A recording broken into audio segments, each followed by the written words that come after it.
Welcome to Meera maths classes class 7 chapter 6। आज से करेंगे अलजेब्रिक एक्सप्रेशन। एक्सरसाइज 6.1 है। उसका question number 1, take the correct option. तो क्वेश्चन नंबर ए है, which of the following is a binomial. इस question को करने से पहले हम लोग कुछ पॉइंट्स को नोट कर लेते हैं, उसको सीख लेते हैं, तब ये क्वेश्चन को करेंगे। तो पहला पॉइंट है अलजेब्रिक एक्सप्रेशन। चैप्टर का ही नाम है अलजेब्रिक एक्सप्रेशन। सीखेंगे अलजेब्रिक एक्सप्रेशन होता क्या है। तो a combination of a constant and variable. Combination का मतलब मिला होना चाहिए।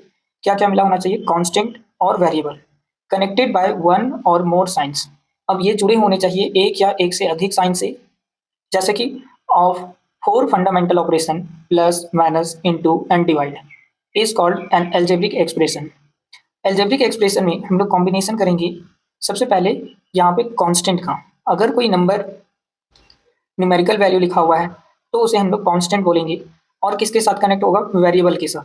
तो जब भी कभी भी कोई भी एक्सप्रेशन में X Y Z A B C D कोई भी अल्फाबेट अगर मिलता है तो वो हमारा वेरिएबल कहलाता है। तो किसका किसका कॉम्बिनेशन होना चाहिए? कांस्टेंट का, वेरिएबल का।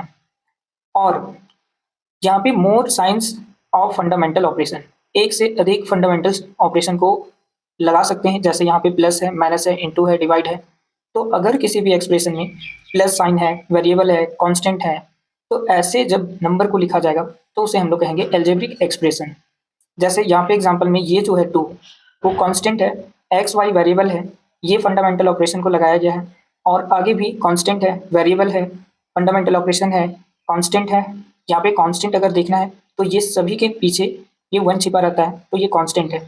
वेरिएबल है, फिर से ये कांस्टेंट है। तो ऐसे नंबर को लिखा हुआ अगर हो तो इसे हम लोग पढ़ेंगे अलजेब्रिक एक्सप्रेशन।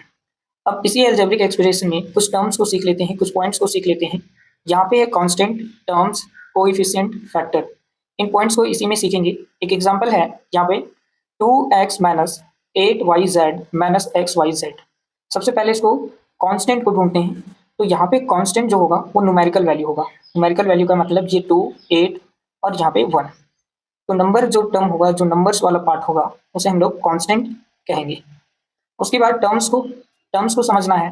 तो जो अलजेब्रिक एक्सप्रेशन में जो प्लस या तो माइनस सेपरेट कर दिया हुआ हो किसी भी नंबर को अलजेब्रिक एक्सप्रेशन में, तो उसे हम लोग टर्म्स कहेंगे। जैसे ये 2x एक अलग टर्म हुआ, माइनस 8yz ये एक अलग टर्म हुआ, माइनस 1xyz ये एक अलग टर्म हुआ।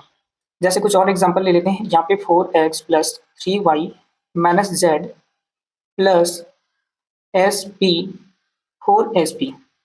तो ये अलजेब्रिक एक्सप्रेशन को पहचानने के लिए कांस्टेंट है, वेरिएबल है, फंडामेंटल ऑपरेशन भी लगा हुआ है, तो ये एक अलजेब्रिक एक्सप्रेशन है। इस अलजेब्रिक एक्सप्रेशन में कांस्टेंट को देखिए तो ये 4 है, 3 है, यहाँ पे कुछ भी नहीं है तो 1 है, और यहाँ पे 4 है। तो ये कांस्टेंट हुआ। टर्म्स को ये 1 टर्म्स, 2 टर्म्स, 3 टर्म्स, 4 टर्म्स। जब भी plus sign minus sign variable और कांस्टेंट को अलग कर देगा तो उसे हम लोग टर्म्स कहेंगे।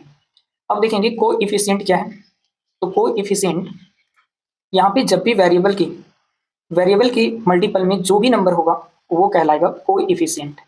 आपका कोएफिशिएंट का सवाल कुछ अलग भी पूछ सकता है। जैसे यहाँ पे कोएफिशिएंट अगर x का पूछा जाए तो 4, कोएफिशिएंट अगर 3 का y का पूछा जाए तो ये हो जाएगा 3, कोएफिशिएंट अगर z का पूछा जाए तो -1, और कोएफिशिएंट sp का पूछा जाए तो ये 4।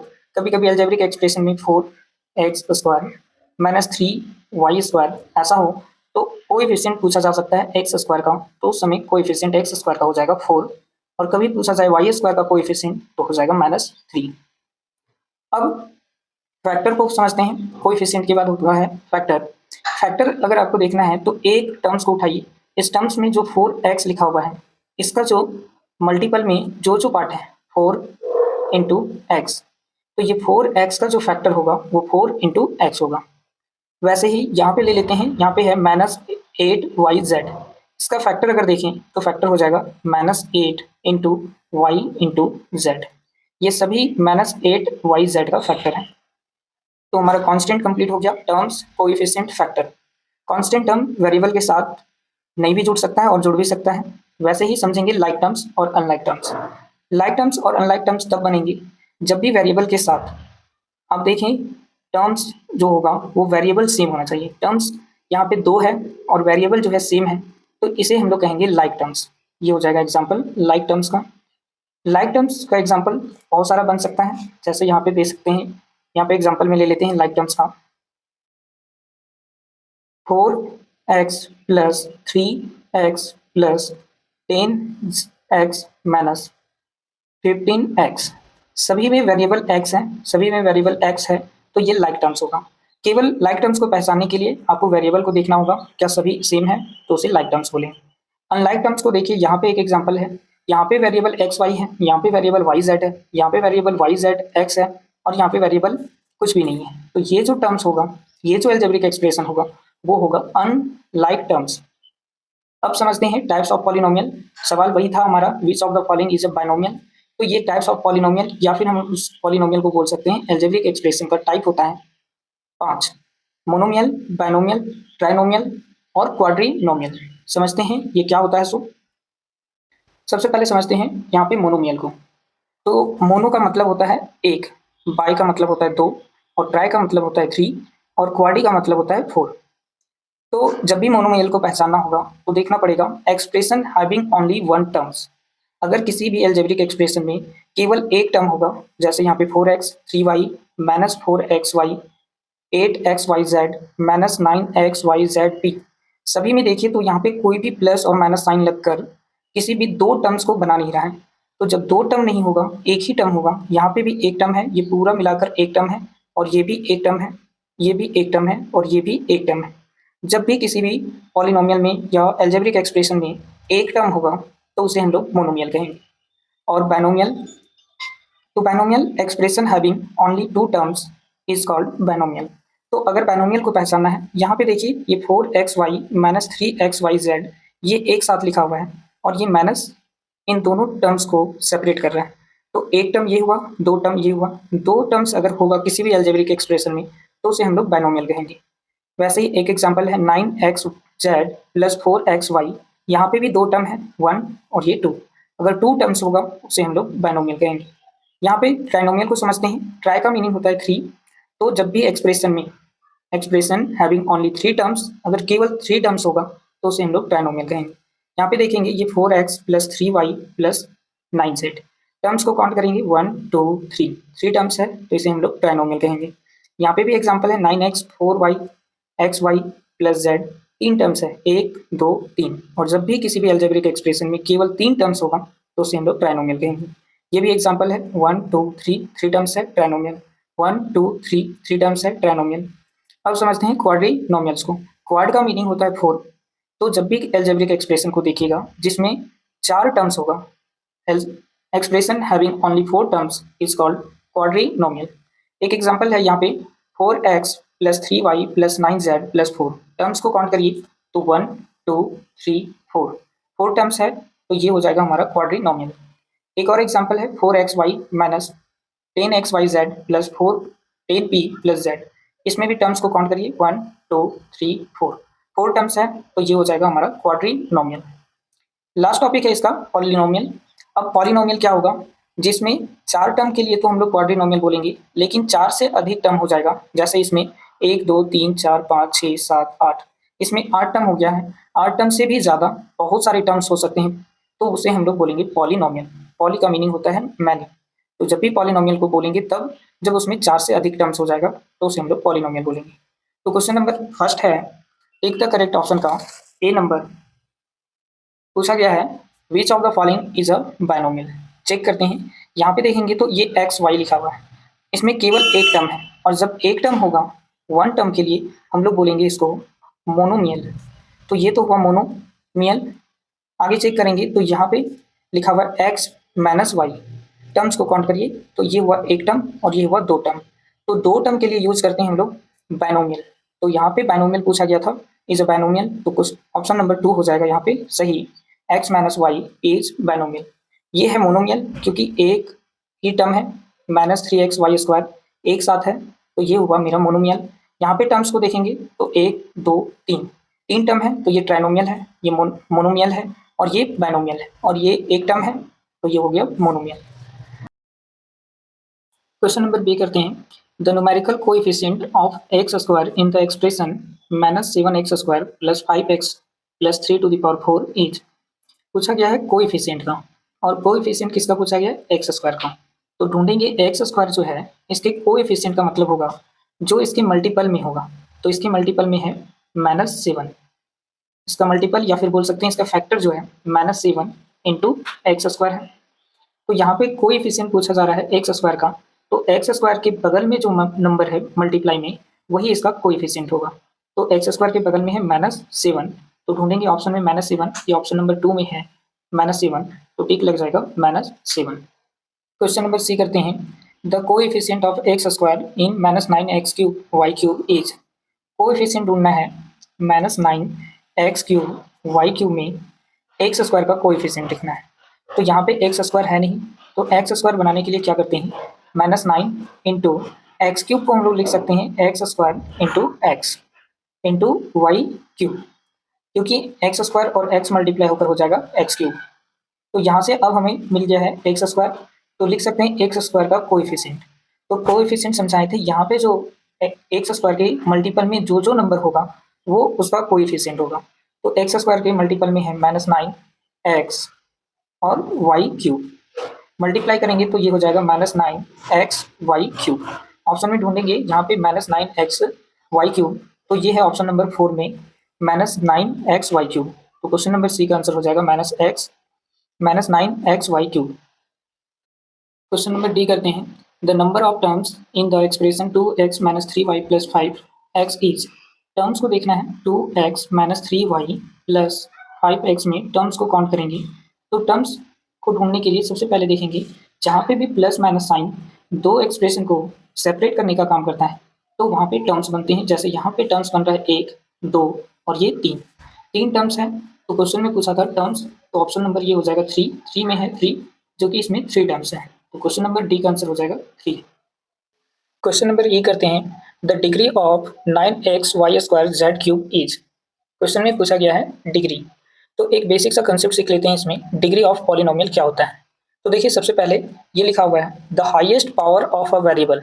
जो वेरिएबल होगा किसी भी पॉलिनोमियल में, जो हाईएस्ट वेरिएबल होगा, if contains only one variable, अगर वो एक वेरिएबल कंटेन रखता है अपने साथ, जैसे यहाँ पे ये 4x 4y 3z, यहाँ पे 4z² 10x, सभी में देखिए तो वेरिएबल एक है, यहाँ पे भी वेरिएबल एक है, इसमें भी और इसमें भी एक। अगर वेरिएबल का जो हाईएस्ट पावर होगा, highest power of variable is called degree of polynomial. और highest sum of power of variable if contain more than one variable, अगर वो एक वेरिएबल से ज्यादा वेरिएबल को अपने साथ रखता है। जैसे ये एग्जांपल में देखिए, यहाँ पे जो ये टर्म है इसमें एक्स वाई दो वेरिएबल है, एक्स वाई जेड तीन वेरिएबल है, एक्स वाई यहाँ पे दो वेरिएबल है। इस वेरिएबल का जो मैक्सिमम पावर होगा, और वो मैक्सिमम पावर कैसे आएगा, उसको सम करने के बाद अगर उस हाईएस्ट पावर का सम कर देते हैं तो वो कहलाएगा डिग्री ऑफ पॉलिनोमियल। तो सबसे पहले एक एग्जांपल से देखते हैं, यहाँ पे if contain only one variable, एक वेरिएबल अगर हो तो उसमें जैसे एक्स वाई जेड, इसमें वेरिएबल को देखेंगे तो वेरिएबल का पावर है यहाँ 1, यहाँ पे भी वेरिएबल का 1 और यहाँ पे भी वेरिएबल का पावर है 1। तो वेरिएबल का जो मैक्सिमम पावर मिला है 1, तो इसका डिग्री जो होगा वो 1 होगा। इस एग्जाम्पल को देखते हैं, ये है वेरिएबल, एक वेरिएबल वाला है, ये भी एक वेरिएबल वाला है। तो दोनों ही वेरिएबल में अगर हम पावर को चेक करते हैं तो z का पावर यहाँ 2 है और x का पावर यहाँ 1 है। जो हाईएस्ट पावर है वो z के पास है, मतलब इसका डिग्री जो होगा वो 2 होगा। मैक्सिमम जो पावर होगा वेरिएबल का वही डिग्री होगा, तो यहाँ पे इसका डिग्री 2 होगा। इस एग्जाम्पल को देखते हैं, यहाँ पे x का क्यूब है और z का पावर 4 है, y का पावर यहाँ 10 है। वेरिएबल का जो मैक्सिमम पावर दिख रहा है वो इसके पास दिख रहा है 10 के पास, तो डिग्री हो जाएगा इसका 10। इस एग्जाम्पल को देखते हैं, यहाँ पे लिखा हुआ -3x² + y + 8x⁻13। तो यहाँ पे वेरिएबल x स्क्वायर है, यहाँ पे वेरिएबल का पावर यहाँ 1 है और इस वेरिएबल का पावर 13 है, तो डिग्री हो जाएगा इसका 13, क्योंकि वेरिएबल का जो मैक्सिमम पावर है वो है 13। नेक्स्ट देखते हैं, यहाँ पे if contain more then 2 variables, अगर 2 वेरिएबल से ज्यादा हो तो हम लोग कैसे डिग्री को पहचानेंगे, कैसे निकालेंगे। तो यहाँ पे डिग्री को देखेंगे, ये इसका पावर होगा 1, इसका भी पावर है 1, इसका पावर है 1, ये 1 और ये 1, इसका पावर 1 और ये 4। अब डिग्री को सम करना है, ऐड करना है, जो वेरिएबल का जो डिग्री है पावर है उसको ऐड करेंगे, तो ये 1 + 1 हो जाएगा 2, यहाँ पे 1 + 1 + 1 3 और 4 + 1 ये हो जाएगा 5। जब हम लोग वेरिएबल को देखें एक से ज्यादा वेरिएबल में और उन पावर को सम किए तो यहाँ पे 4 + 1 5 आया, सबसे जो हाईएस्ट पावर आया वो 5 आया, तो इसका डिग्री हो जाएगा 5। इसमें देखते हैं ये दो वेरिएबल है, इस वेरिएबल का पावर 1 और ये 1, दोनों को ऐड करेंगे तो ये 2, इस वेरिएबल का पावर 2, इस वेरिएबल का भी पावर 2, दोनों को ऐड करेंगे 4, इस वेरिएबल का पावर 4, इस वेरिएबल का पावर 3 और इसका 1, सभी को ऐड करेंगे 4 + 3 7, 7 + 1 8। तो यहाँ पे मैक्सिमम जो पावर आया वो आया 8, तो डिग्री हो जाएगा 8। आगे देखेंगे यहाँ पे z का पावर 1 है और ये 2, 2 + 1 हो जाएगा 3, 2 + 2 4, 4 + 2 6, यहाँ से 1 2 3 4, सभी पावर को सम करेंगे तो 4 आएगा। अब देखेंगे जो मैक्सिमम पावर आया है वो 6 आया है, तो इसलिए डिग्री भी हो जाएगा इसका 6। यहाँ पे चेक करते हैं, यहाँ पे है 2 और 3, दोनों को वेरिएबल को पावर को ऐड करेंगे तो 5, यहाँ से 1, यहाँ से हो जाएगा 1 2 3 4, यहाँ से 4। मैक्सिमम जो वेरिएबल का जो पावर आया है वो 5, तो इसलिए डिग्री हो जाएगा 5। क्वेश्चन नंबर ई को चेक करते हैं अब। तो यहाँ पे पूछा है the degree of 9x² z³ तो वेरिएबल का जो यहाँ पे देखेंगे तो x² z³ है। If contain more than one variable, एक वेरिएबल से ज्यादा है तो सभी वेरिएबल का जो पावर है उसको ऐड करेंगे। 3 + 2 5, 5 + 1 6, तो ये डिग्री हो जाएगा इसका 6।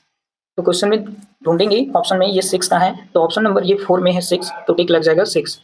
तो क्वेश्चन नंबर ई का आंसर हो जाएगा 6। क्वेश्चन नंबर 2 को करते हैं, फिल इन द ब्लैंक्स।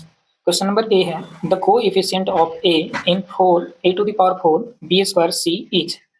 तो कोएफिशिएंट पूछा गया है ए का, तो इस क्वेश्चन में ए नहीं दिख रहा है, तो हम लोग ए इसको बनाते हैं। कैसे बनेगा, यहाँ पे a⁴ को हम लोग लिख सकते हैं 4 × a × a³ × b² × c। क्यों, क्योंकि जब भी बेस सेम रहेगा तो पावर क्या हो जाएगा, ऐड हो जाएगा। बेस सेम रहेगा तो पावर ऐड हो जाएगा, तो 3 + 1 फिर से 4 बन जाएगा। अब हमें दिख रहा है यहाँ पे a, और a का कोएफिशिएंट वो होता है जो इस वेरिएबल में जितना भी नंबर मल्टीप्लाई में होगा वो इसका कोएफिशिएंट होगा। तो a के मल्टीपल में है 4, तो 4 इसका कोएफिशिएंट होगा, a³ b² और c। तो क्वेश्चन नंबर ए का आंसर हो जाएगा 4a³ b² c। Question number B को करते हैं। बी में पूछा गया है in the algebraic expression x² + 2xy + y² + 7, comma दिया हुआ है 7 इज अ। इसमें पूछा गया है ये 7 क्या है, तो 7 एक कांस्टेंट टर्म है, तो लिखेंगे कांस्टेंट टर्म। ये है constant term.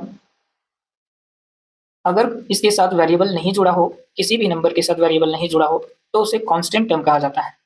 Question number C है the terms of the expression 3x² y - 5xy + 7x² y² - 7 are. इसमें पूछा है टर्म्स को पूछा है, तो हमारे पास दिख रहा है यहाँ पे टर्म्स 1 2 3 और ये 4 टर्म है। 4 टर्म को लिखना है, तो पहला टर्म को लिखते हैं 3x² y, दूसरा टर्म को लिखेंगे साइन के साथ -5xy, तीसरा टर्म है +7x² y², और चौथा टर्म है -7। तो क्वेश्चन नंबर सी का आंसर हो जाएगा ये और ये। क्वेश्चन नंबर डी को करते हैं। यहाँ पे डी में पूछा गया है the value of the algebraic expression y² + 3 - x² when x = 1 and y = 2 is. Solve करेंगे ये एल्जेब्रिक एक्सप्रेशन। यहाँ पे y का वैल्यू 2 दिया हुआ है, तो जहाँ y लिखा हुआ है वहाँ 2 लिखेंगे, स्क्वायर लिखेंगे। आगे है प्लस का साइन, प्लस देंगे, 3 माइनस है, माइनस लिखेंगे। x का वैल्यू यहाँ दिया हुआ है 1, तो लिखेंगे 1 का स्क्वायर। पहले स्क्वायर को सॉल्व करेंगे, 2 का स्क्वायर हो जाएगा 4 + 3 - 1 का स्क्वायर हो जाएगा 1। सॉल्व करेंगे तो ये है प्लस और प्लस, 4 + 3 हो जाएगा 7 - 1, 7 - 1 हो जाएगा 6। तो सॉल्व करने के बाद जो आंसर आया है वो 6, तो ऑप्शन नंबर डी में, क्वेश्चन नंबर डी में भर देंगे यहाँ पे 6। क्वेश्चन नंबर ई को करते हैं। ई में पूछा गया है the numerical coefficients of each term of the algebraic expression 2x² - 7x² y + 5xy² - 8 are. इसमें न्यूमेरिकल कोएफिशिएंट को पूछा गया है, तो यहाँ पे देखिए ये है x² और इसके बगल में जो लिखा हुआ है न्यूमेरिकल वैल्यू लिखा हुआ है 2, तो इसका जो कोएफिशिएंट जो होगा केवल न्यूमेरिकल कोएफिशिएंट, तो यहाँ पे 2 होगा। नंबर वाला पार्ट को लिखना है, वेरिएबल को नहीं लिखना है। यहाँ पे देखेंगे ये है वेरिएबल और ये है न्यूमेरिकल वैल्यू, तो इसके कोएफिशिएंट में है -7, तो लिखेंगे यहाँ पे -7। उसके बाद एक्स वाई स्क्वायर का जो न्यूमेरिकल कोएफिशिएंट होगा वो होगा 5, तो यहाँ पे लिखेंगे 5, और इसका जो है ये कांस्टेंट टर्म है और न्यूमेरिकल वैल्यू है यहाँ पे 8। तो क्वेश्चन नंबर ई का आंसर हो जाएगा 2 -7 5 एंड -8। क्वेश्चन नंबर 3 को करते हैं। Write the following statement as algebraic expression. यहाँ पे स्टेटमेंट दिया हुआ है, इसको एल्जेब्रिक एक्सप्रेशन में बनाना है। तो क्वेश्चन नंबर ए है the number x multiplied by itself. Number x है, इस नंबर x को मल्टीप्लाई करना है। इटसेल्फ का मतलब होता है इसी से मल्टीप्लाई करना है, इसी नंबर से। तो जब x को x से मल्टीप्लाई करेंगे तो ये हो जाएगा एक्स स्क्वायर। तो एक्स स्क्वायर एक एल्जेब्रिक एक्सप्रेशन है मोनोमियल का। तो क्वेश्चन नंबर ए का आंसर होगा X square. Question number B करते हैं। 1/3 of the sum of m and n। लिखा हुआ है sum of m and n। Sum का मीनिंग होता है प्लस, तो m और n को ऐड करेंगे और इसमें करना है 1/3। इसका 1/3 का मतलब होता है 1/3 या 1/3, इसमें मल्टीप्लाई करना है। इसको सॉल्व करेंगे तो ये m प्लस n 1 में मल्टीप्लाई होगा, तो हो जाएगा m प्लस n और डिवाइड में हो जाएगा 3। तो क्वेश्चन नंबर बी का आंसर होगा m plus n divide by 3। Question number C को करते हैं। Number a and b both squared and add. Number a है, इसका क्या करना है, दोनों का स्क्वायर करना है। तो a का स्क्वायर कर लेते हैं और b का स्क्वायर कर लेते हैं, और लिखा हुआ है दोनों को स्क्वायर करने के बाद एंड ऐड, उसको ऐड करिए। तो यहाँ पे ऐड का साइन दे देंगे। तो क्वेश्चन नंबर सी का आंसर होगा a square plus b square. दोनों का स्क्वायर करना था और ऐड कर देना था। क्वेश्चन नंबर डी है sum of numbers x and y subtract from their products. From word लिखा हुआ है और सब्ट्रैक्ट करना है। तो सबसे पहले क्या करेंगे, बाय देयर प्रोडक्ट्स। ये x और y का सबसे पहले प्रोडक्ट कर लेंगे। प्रोडक्ट का मीनिंग होता है मल्टीप्लाई, तो x और y को मल्टीप्लाई कर लेंगे और अब सब्ट्रैक्ट करेंगे। किससे करेंगे, sum of number x and y। x और y का सम करना है, तो इन दोनों का सम कर लेंगे और सब्ट्रैक्ट कर देंगे इसके प्रोडक्ट से, x और y से। तो इसको लिखेंगे X Y minus x plus Y. दोनों को ऐड किए और दोनों को मल्टीप्लाई किए और सब्ट्रैक्ट कर दिए। तो क्वेश्चन नंबर डी का आंसर होगा x Y minus x plus y. Question number E को करते हैं। ई है sum of the number p and q subtract from their square of p. फिर से वर्ड लिखा हुआ है फ्रॉम और सब्ट्रैक्ट करना है। तो सबसे पहले आगे वाले नंबर को लिखेंगे पी स्क्वायर, क्योंकि पी का क्या करना था, स्क्वायर। और अब इसका सम करेंगे। किससे करेंगे, sum of the number p and q। p and q को सम कर देंगे और बोला गया है इसको सब्ट्रैक्ट करिए। तो p स्क्वायर को सब्ट्रैक्ट करेंगे sum of p plus q से। तो लिखेंगे यहाँ पे p स्क्वायर, जो स्क्वायर हुआ p का, उसको सब्ट्रैक्ट किए सम ऑफ p एंड q से। तो क्वेश्चन नंबर ई का आंसर हो जाएगा p square minus p plus q। Question number 4 को करते हैं। State and name the numbers of the terms. इस एल्जेब्रिक एक्सप्रेशन का टर्म्स को लिखना है in each of the following expression, और उसका नेम भी लिखना है। तो टर्म्स को अलग से लिखेंगे, नेम को अलग से लिखेंगे। तो सबसे पहले इसमें ढूंढते हैं टर्म्स। तो यहाँ पे ये है प्लस साइन, प्लस साइन के इस साइड और इस साइड, तो ये हो जाएगा एक टर्म और ये हो जाएगा दूसरा टर्म। तो इसमें दो टर्म्स है, दोनों टर्म्स को लिखते हैं। पहला है 4x² y और दूसरा जो टर्म है +8 है। नेम लिखेंगे, इसमें दो टर्म्स हैं, दो टर्म्स के लिए होता है बाइनोमियल, तो लिखेंगे बाइनोमियल। क्वेश्चन नंबर बी को करते हैं। यहाँ पे है 9xy। तो 9xy यहाँ पे कोई प्लस और माइनस इसको सेपरेट नहीं कर रहा है, तो केवल एक टर्म है। तो यहाँ पे टर्म्स को लिखेंगे केवल 9xy। अब एक टर्म के लिए यूज किया जाएगा यहाँ पे वर्ड मोनोमियल, तो ये हो जाएगा मोनोमियल। उसके बाद क्वेश्चन नंबर सी है। यहाँ पे टर्म्स को देखिए, तो 1 2 3 4 टर्म्स हैं। इस सारे टर्म्स को लिखते हैं x y z पहला टर्म, दूसरा टर्म हो जाएगा 6xy, तीसरा टर्म हो जाएगा 4yz और चौथा टर्म हो जाएगा zx। अब यहाँ पे 4 टर्म्स है और 4 टर्म्स के लिए यूज किया जाएगा वर्ड क्वाड्रीनोमियल, क्वाड्रीनोमियल। उसके बाद क्वेश्चन नंबर डी है 5x² माइनस 8x प्लस 2। तो यहाँ पे देखेंगे टर्म्स को, पहले एक टर्म, दो टर्म और ये 3 टर्म। तो लिखेंगे टर्म्स को 5x², यहाँ पे -8x साथ में आएगा, -8x ये दूसरा टर्म और तीसरा टर्म हो जाएगा 2। अब यहाँ पे 3 टर्म्स हैं, तो 3 टर्म्स वाले को बोला जाएगा ट्राइनोमियल, ट्राइनोमियल। क्वेश्चन नंबर ई है। यहाँ पे टर्म्स को देखेंगे 1 2 3 4 टर्म्स हैं। सारे टर्म्स को लिखते हैं x³ b³ 3ab और 8, ये 4 टर्म है। 4 टर्म के लिए यूज करेंगे वर्ड यहाँ पे क्वाड्रीनोमियल। उसके बाद f है।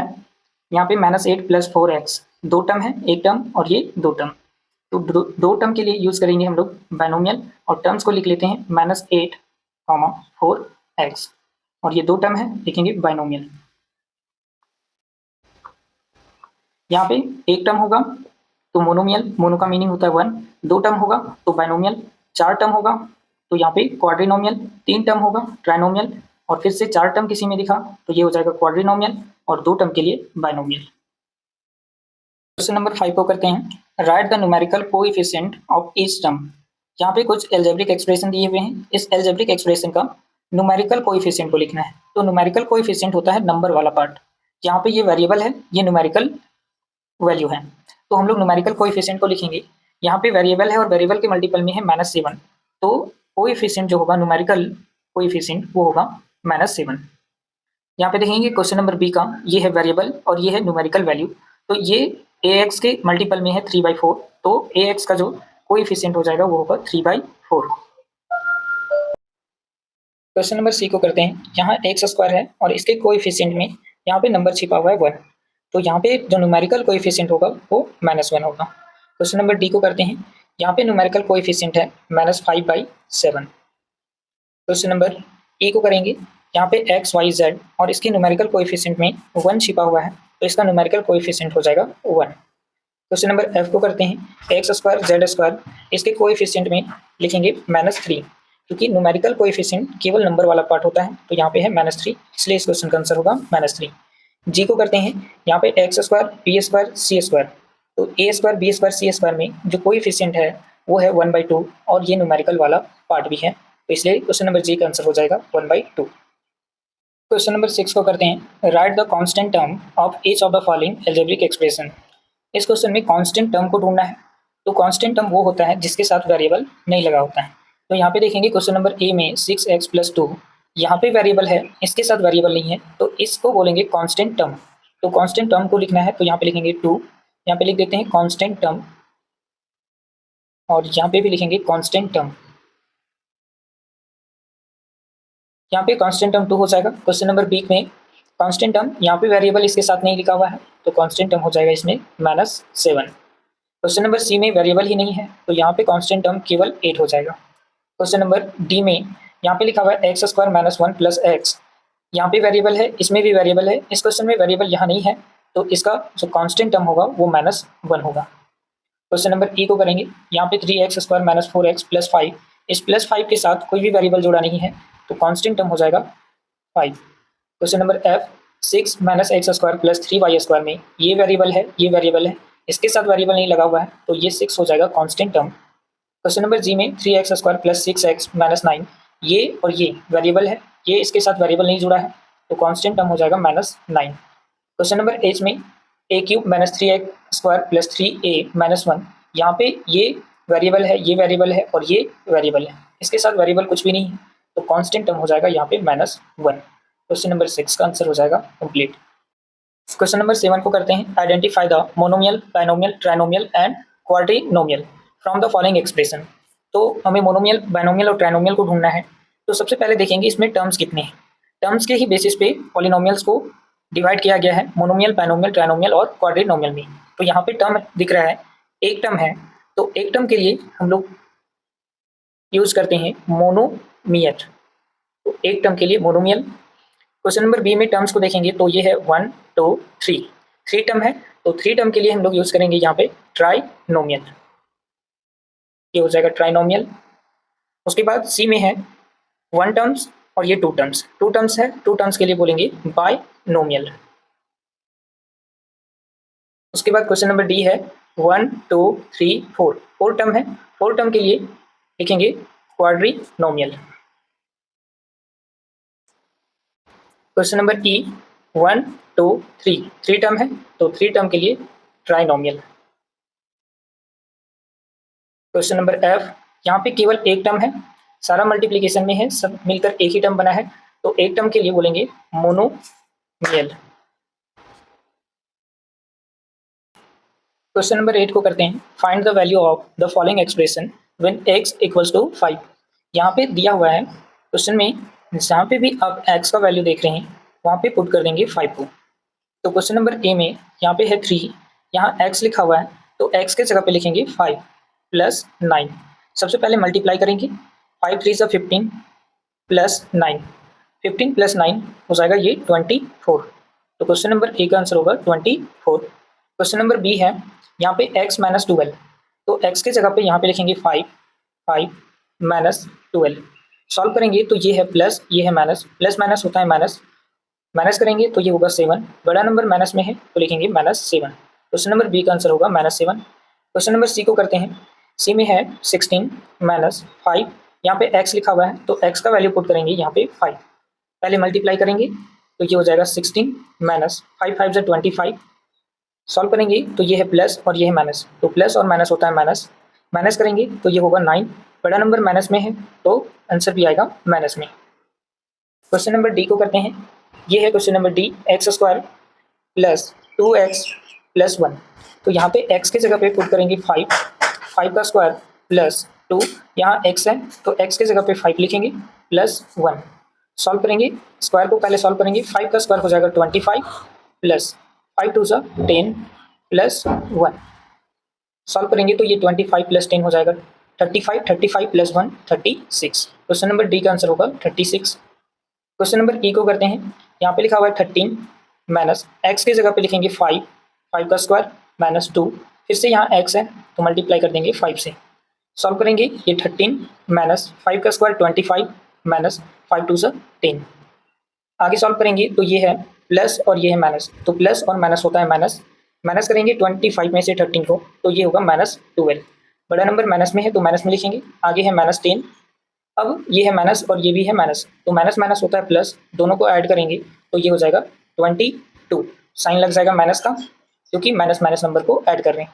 क्वेश्चन नंबर ई का आंसर हो जाएगा -2 है 22। क्वेश्चन नंबर एफ को करते हैं। ये है x3, तो x की जगह पे केवल लिखेंगे यहाँ पे 5, क्यूब करेंगे -5, x है तो यहाँ पे लिखेंगे 5, स्क्वायर करेंगे -7 × 5 प्लस 33। तो सबसे पहले क्या करेंगे, क्यूब को सॉल्व करेंगे, 5 को 3 टाइम्स मल्टीप्लाई करेंगे तो 5 5 25, 25 5 125 हो जाएगा, माइनस पहले स्क्वायर को सॉल्व करेंगे, 5 का स्क्वायर हो जाएगा 25, तो 25 को मल्टीप्लाई करेंगे फिर से 5 से तो ये हो जाएगा 25 5 125, माइनस 7 5 हो जाएगा 35 प्लस 33। आगे सॉल्व करेंगे तो ये है 125 प्लस में और ये माइनस में, माइनस करेंगे तो 0 हो जाएगा, या तो आप काट सकते हैं। यहाँ पे है -35 प्लस 33, तो माइनस प्लस होता है माइनस, 35 में से 33 को माइनस करेंगे तो ये हो जाएगा -2, बड़ा नंबर माइनस में है तो -2 होगा। क्वेश्चन नंबर एफ का आंसर हो जाएगा -2।